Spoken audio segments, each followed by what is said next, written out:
नमस्कार दोस्तों, आप देख रहे हैं तेजल एजुकेशन और मैं हूं सीआर चौधरी। तेजल एजुकेशन के इस डिजिटल प्लेटफॉर्म पर आप सभी का हार्दिक स्वागत एवं अभिनंदन। स्टूडेंट्स, आप और हम सब इंतजार कर रहे हैं कि RUSS BSc nursing second round counselling का अलॉटमेंट लेटर कब आएगा, क्योंकि अपन सब इंतजार करके थक चुके हैं, लेकिन यूनिवर्सिटी अपनी तरफ से कोई सुनवाई नहीं कर रही है और जो डेट दी गई है उस डेट पे जारी नहीं करना यूनिवर्सिटी की सबसे बड़ी नाकामी है। इसलिए मैं आज आपको बताने जा रहा हूँ स्टूडेंट्स, आपका जो बीएससी नर्सिंग सेकंड राउंड है ना, उसका अलॉटमेंट लेटर है ना, वो आपका आएगा 28 नवंबर से लेके 30 नवंबर। ठीक है, इस डेट के बीच में आपके अलॉटमेंट लेटर आ जाएगा, 28 नवंबर से लेके 30 नवंबर के बीच में। अब स्टूडेंट्स, मैं बात करने वाला हूँ कि अलॉटमेंट तो आपका आ जाएगा, अलॉटमेंट आएगा, लेकिन आपकी कट ऑफ क्या रहेगी, गवर्नमेंट कॉलेज के लिए क्या कट ऑफ रहने वाली है और प्राइवेट कॉलेज के लिए क्या कट ऑफ रहने वाली, तो उसके बारे में बात करेंगे। तो स्टूडेंट्स, मैं बता दूं, अगर गवर्नमेंट कॉलेज की बात करूं तो अनरिजर्व कैटेगरी के अंदर लगभग 75, और इसके बाद में अदर स्टेट के स्टूडेंट हैं उनके लिए लगभग 73, ओबीसी के स्टूडेंट के लिए 71 तक, और ईडब्ल्यूएस स्टूडेंट की लगभग 67 तक, एमबीसी कैटेगरी स्टूडेंट की लगभग 63 तक, और एससी के स्टूडेंट की 64, एसटी 55 तक, और एसटी कैटेगरी है जिनकी 40 स्टूडेंट्स। ये जो मैंने कट ऑफ बताई, इसमें इस कट ऑफ के अंदर एक नंबर प्लस भी हो सकता है, एक नंबर माइनस भी हो सकता है, एक या दो नंबर का प्लस माइनस हो सकता है। ठीक है, प्लस माइनस। इसके बाद प्राइवेट कॉलेज की बात करूं, अनरिजर्व कैटेगरी के अंदर लगभग मिल जाएगा 47 तक, और अदर स्टेट को लगभग 45 नंबर तक मिल जाएगा, ओबीसी में भी 45 नंबर तक मिल जाएगा, ईडब्ल्यूएस में 40, एमबीसी में भी 40 नंबर तक, एससी में 38 नंबर तक, और एसटी के अंदर लगभग 30 प्लस पे मिल जाएगा, और एसटी में आप 20 प्लस भी मान के चलो। इस कट ऑफ में भी एक नंबर प्लस या एक नंबर माइनस हो सकता है। ये आपकी कट ऑफ रहेगी, एक बार आप इसका स्क्रीनशॉट ले लो। स्टूडेंट्स, अगर जिसको भी कॉलेज अलॉट होता है, अब तक तो कॉलेज का अलॉटमेंट लेटर आया नहीं है, अगर आ जाता है तो कुछ डॉक्यूमेंट्स है जो आपको अभी से तैयार करवा लेना है, तो उसके बारे में बता दो स्टूडेंट्स। आपको 10th की मार्कशीट और 12th की मार्कशीट, इसके अलावा आपको माइग्रेशन, आपका transfer certificate, character certificate, caste certificate, जिनकी कैटेगरी ओबीसी, ईडब्ल्यूएस या एमबीसी है, इनका कास्ट सर्टिफिकेट 1 साल से पुराना नहीं होना चाहिए, इस बात का विशेष कर दिया। बोनाफाइड आपका मूल निवास प्रमाण पत्र है। ठीक है, तो मूल निवास प्रमाण पत्र, इसके अलावा आपने जो आरयूएसएस एप्लीकेशन फॉर्म, जो आरयूएसएस बीएससी नर्सिंग का एंट्रेंस एग्जाम देने के लिए आपने भरा था, तो उसकी हार्ड कॉपी, आरयूएचएस का एडमिट कार्ड जो आपने आरयूएचएस का एग्जाम दिया है, इसके अलावा आपका आरयूएचएस का रिजल्ट जो आपका एंट्रेंस एग्जाम का था ना, वो रेडी रखो, और आपका काउंसलिंग चालान जो 550 रुपए आपने काउंसलिंग कॉलेज चॉइस फिलिंग भरने के लिए भरी, उसको रेडी रखो, और कॉलेज चॉइस फिलिंग जो चॉइस फिलिंग की है ना सेकंड राउंड, उसका प्रिंट आउट रेडी रखो, और पासपोर्ट साइज आपके फोटो रेडी रखो 4 से 7, और इसके अलावा आपका आधार कार्ड। ठीक है, ये सारे डॉक्यूमेंट्स आप रेडी रखो। स्टूडेंट्स, ये जितने भी डॉक्यूमेंट्स हैं इनके 3-3 सेट फोटो कॉपी करवा दो, 3 सेट। ठीक है, क्योंकि दो दो इनकी फोटो कॉपी और ओरिजिनल डॉक्यूमेंट्स आपके कॉलेज के अंदर जमा होंगे, और एक फोटो कॉपी सभी डॉक्यूमेंट्स के आप अपने पास रखना, जो आपके लिए इन फ्यूचर काम आएगी। ये मेन डॉक्यूमेंट्स जो आप अभी से तैयार करवा सकते हो और आपके पास है, बस इनकी फोटो कॉपी करवानी और कुछ नहीं करना, बाकी सारे डॉक्यूमेंट्स आपके पास तैयार है। इसके बाद स्टूडेंट मैं बात करूँ, ये सारे आपके एफिडेविट है। इसमें सबसे पहले अलॉटमेंट लेटर, ये आपका 28 से 30 नवंबर को जारी होगा, तब आएगा अलॉटमेंट लेटर। ठीक है, इसके बाद मैं बात करूँ medical fitness. Medical fitness student जिनको भी गवर्नमेंट कॉलेज मिलेगा, जिनको लगता है मुझे गवर्नमेंट कॉलेज मिल जाएगा, तो उन स्टूडेंट्स को तो पहले बढ़ाना ही नहीं है मेडिकल फिटनेस, क्योंकि जितने भी गवर्नमेंट कॉलेज है वो सारे जिस डिस्ट्रिक्ट के अंदर आपको कॉलेज अलॉट होगा वहां का मेडिकल सर्टिफिकेट मांगेंगे, तो फिर आपके यहाँ से बना के लेके जाओगे तो वो रिजेक्ट कर देंगे, तो बनाने का कोई मतलब नहीं है। इसके बाद स्टूडेंट में बात करूं आप एंटी रैगिंग, एंटी रैगिंग आपके पेरेंट्स का भी बनेगा और फादर का भी बनेगा, और वो बनता है 50 या 100 रुपए के स्टाम्प पे। अब स्टूडेंट्स में बात करूं गवर्नमेंट कॉलेज के लिए, ये भी ध्यान रखना, गवर्नमेंट कॉलेज का खुद का परफॉर्म होता है, बाकी मैं आपको टेलीग्राम पे प्रोवाइड तो करा दूंगा, लेकिन वो चलेंगे नहीं, क्योंकि गवर्नमेंट कॉलेज खुद का, बाकी प्राइवेट कॉलेज वाले एंटी रैगिंग बना सकते हैं अभी से, बट आपको कॉलेज का नाम उसके अंदर नहीं लिखना है, बाकी आप अपनी सारी डिटेल लिख देना, कॉलेज का नाम का कॉलम वो खाली छोड़ देना। ठीक है, इसके बाद आपका बॉन्ड सर्टिफिकेट है, ये आपका 500 के स्टाम्प पे बनता है, स्टूडेंट्स बॉन्ड सर्टिफिकेट 500 का स्टाम्प इसलिए बनता है क्योंकि इन फ्यूचर आप कभी कॉलेज छोड़ते हो, बीच में कोर्स को बीएससी नर्सिंग को रिजाइन करते हो, तो आपको जब सीट छोड़ते समय 50,000 रुपए पेनल्टी भरनी पड़ती है। उसके लिए बॉन्ड चाहे गवर्नमेंट हो चाहे प्राइवेट, इसका आप बॉन्ड सर्टिफिकेट बनाने के बाद इसका भी एक फोटो रख लेना, क्योंकि इन फ्यूचर ऐसी स्थिति आ सकती है और आपको कॉलेज छोड़ना पड़ सकता है। उस टाइम अगर आपके पास फोटो होगा तो सबूत होगा, नहीं तो कुछ कॉलेज ऐसे भी होते हैं जो स्टूडेंट से फिर पूरी फीस मांगते हैं 4 साल की, तो वो नहीं पढ़ रहे, इसलिए इसका एक फोटो रख लेना बहुत जरूरी है आपके लिए। और इसके बाद में आपके रूल्स एंड रेगुलेशन के लिए स्टाम्प बनेगा, ये भी 50 या 100 रुपए के स्टाम्प पे बनेगा। और ये भी आप बना सकते हो प्राइवेट कॉलेज वाले तो अभी, लेकिन प्राइवेट कॉलेज में लेते भी नहीं है, बट गवर्नमेंट कॉलेज के लिए अभी मत बनाना, क्योंकि गवर्नमेंट कॉलेज का बनेगा जरूर बट उनकी लैंग्वेज अलग होती है, इसलिए आपकी समस्या होगी। इसके बाद ओरिजिनल डॉक्यूमेंट्स के लिए एक बनेगा आपका 50 या 100 रुपए के स्टाम्प पे। इसमें ये लिखा हुआ होगा कि मैं जितने भी डॉक्यूमेंट्स प्रोवाइड किए वो बिल्कुल सही है और मेरे द्वारा प्रोवाइड की गई जानकारी बिल्कुल 100% सही है, ठीक है। इसके बाद आपका गैप सर्टिफिकेट, जिसके गैप हो, जिसकी 12 या 2024 से पहले 2023, 2022, 2021 में उनको बनाना गैप सर्टिफिकेट, बाकी किसी को नहीं।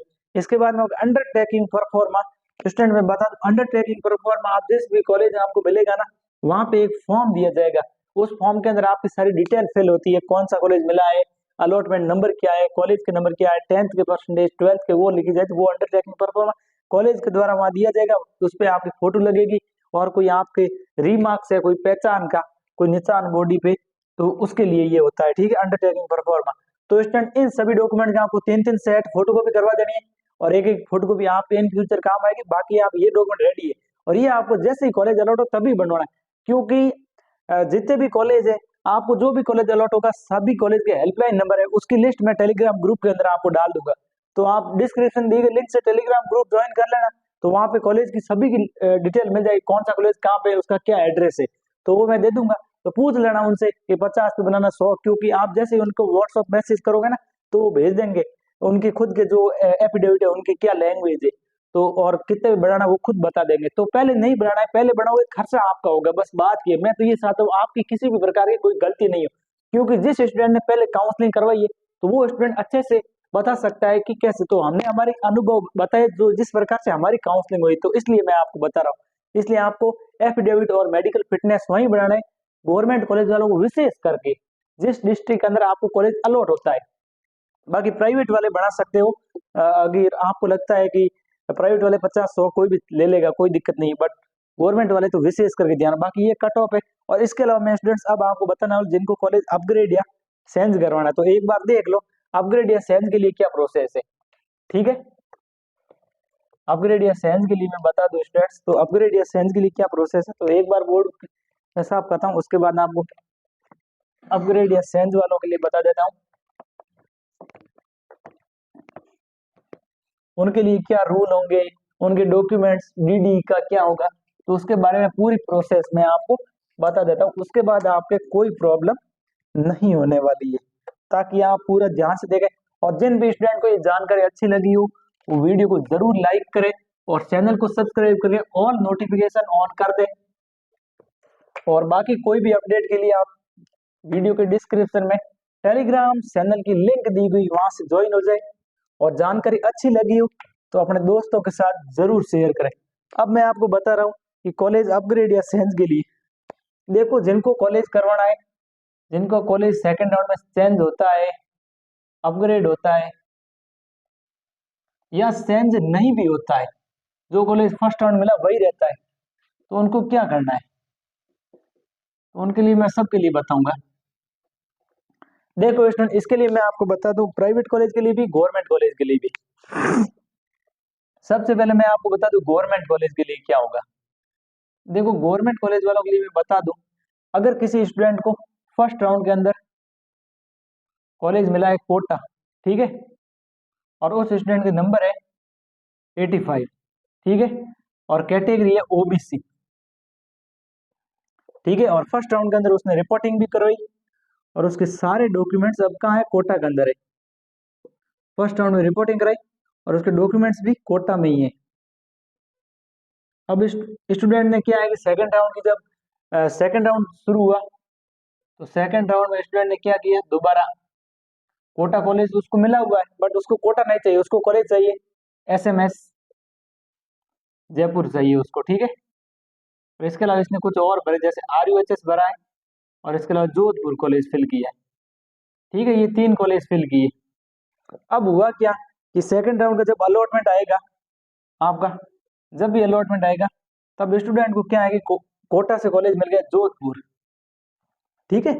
सेकंड राउंड में सेकंड राउंड में जोधपुर कॉलेज मिल गया, तो आपका सेकंड राउंड में अलॉटमेंट आएगा जोधपुर के नाम से, अलॉट जोधपुर, ठीक है। अब इस स्टूडेंट को क्या करना होगा, जैसे ही आपको जोधपुर, आपको आरयूएचएस भी मिल सकता है एसएमएस, मैं एक एग्जांपल दे रहा हूँ, ठीक है। तो आपको कोटा से जोधपुर आपको कॉलेज मिलता है, तो क्या करना है, आपको डायरेक्ट निकलना है, जहां से भी आप हो आपको डायरेक्ट आना है कोटा कॉलेज। कोटा आके आपको अपने डॉक्यूमेंट्स सारे लेने हैं, सारे डॉक्यूमेंट्स, ऑल डॉक्यूमेंट्स यहाँ से आपको प्राप्त करने हैं, सभी डॉक्यूमेंट्स प्राप्त करने हैं यहाँ आके। और डॉक्यूमेंट्स, और जो भी आपने यार डॉक्यूमेंट्स के साथ में फोटोकॉपी दी वो सारी की सारी आपको मिलेंगी, सभी एफिडेविट मिलेंगे, ठीक है, सभी मिलेंगे। और आपको डीडी ली है तो डीडी भी मिलेगी। सबसे पहले बात है डॉक्यूमेंट्स प्राप्त करने, उसके बाद डीडी। डीडी आपने जिस भी बैंक से बनवाई है, कौन से बैंक से बनवाई है, वहां जाना है और वहां के बैंक के मैनेजर से मिलना है। बैंक के मैनेजर से मिलोगे और बोलोगे सर मेरे को फर्स्ट राउंड के अंदर कॉलेज मिला था कोटा, तो मैंने कोटा कॉलेज के नाम से डीडी बनवाई थी, लेकिन कोटा कॉलेज मेरा सेकंड राउंड में चेंज हो गया और मुझे कॉलेज मिल गया जोधपुर, तो सर आप अब मुझे जोधपुर के नाम से डीडी बनवा के दो। तो वो बैंक वाला मैनेजर आपको जोधपुर के नाम से डीडी बना के दे देगा। बाकी आपके यहाँ सारे डॉक्यूमेंट्स आपने प्राप्त किए, लेकिन आपने जो एफिडेविट जमा किए, एफिडेविट में जैसे मैं बात करूँ आपका, जैसे एंटी रैगिंग हो,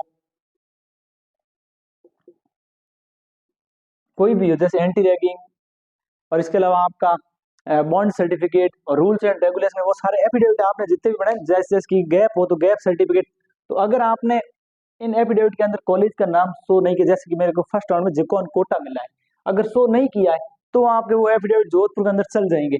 अगर आपने शो कर दिया है कि मेरे को फर्स्ट राउंड के अंदर कोटा कॉलेज मिला है, तो आपके वो नहीं चलेंगे, फिर आपको नहीं बनाने पड़ेंगे सारे एफिडेविट, और नहीं लिखा हुआ है तो आपके चल जाएंगे, ठीक है। तो ये समझ में आ गई, ये गवर्नमेंट कॉलेज के लिए प्रोसेस है, किसी भी गवर्नमेंट कॉलेज के लिए। और दूसरी बात ये है कि आपको सेकंड राउंड में कोटा था और सेकंड राउंड में वापस आपको कोटा अलॉट हो जाए, अलॉट कोटा हो जाए वापस, सेकंड राउंड के अंदर भी आपको कोटा कॉलेज वापस मिल गया, मतलब आपका कॉलेज चेंज हुआ ही नहीं।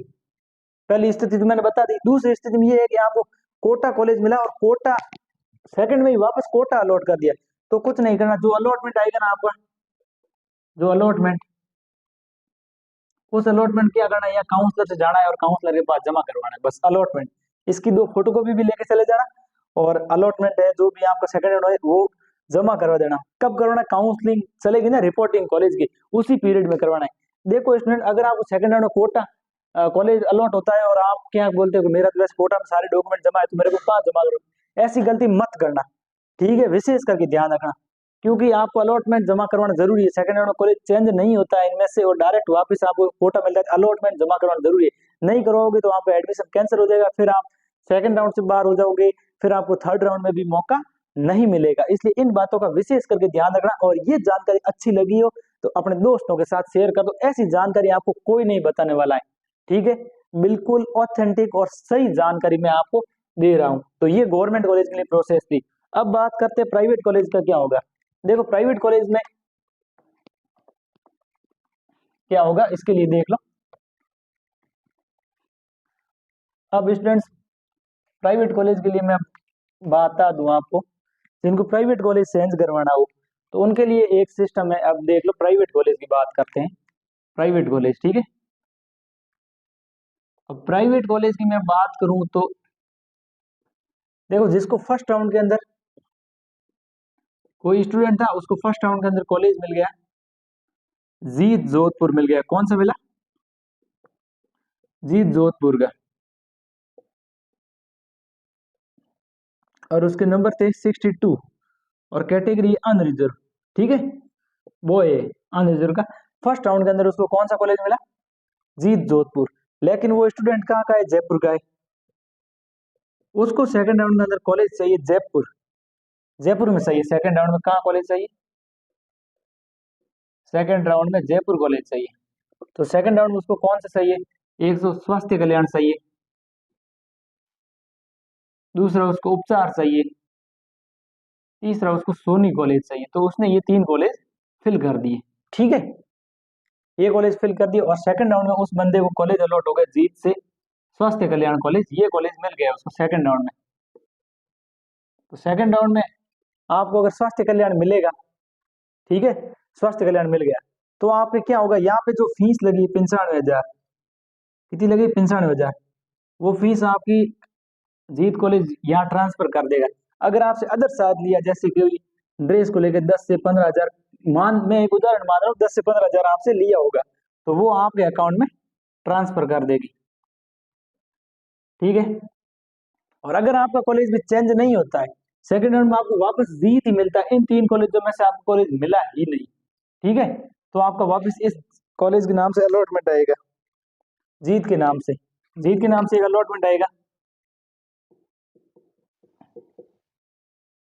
उस अलॉटमेंट को आपको काउंसलिंग के टाइम जो रिपोर्टिंग होगी उस टाइम जमा करवाना है, ठीक है। प्राइवेट वालों को भी जमा करवाना, ऐसा नहीं है कि आप सेकंड राउंड में आपका कॉलेज चेंज नहीं हुआ तो आपका इस कॉलेज जीत के नाम से वापस अलॉटमेंट है, तो वो अलॉटमेंट आपको जीत में जमा करवाना है जिस टाइम रिपोर्टिंग चलेगी। इस बात का विशेष करके ध्यान रखना है और ये जानकारी अपने सभी दोस्तों तक शेयर करना आपका कर्तव्य बनता है, ठीक है।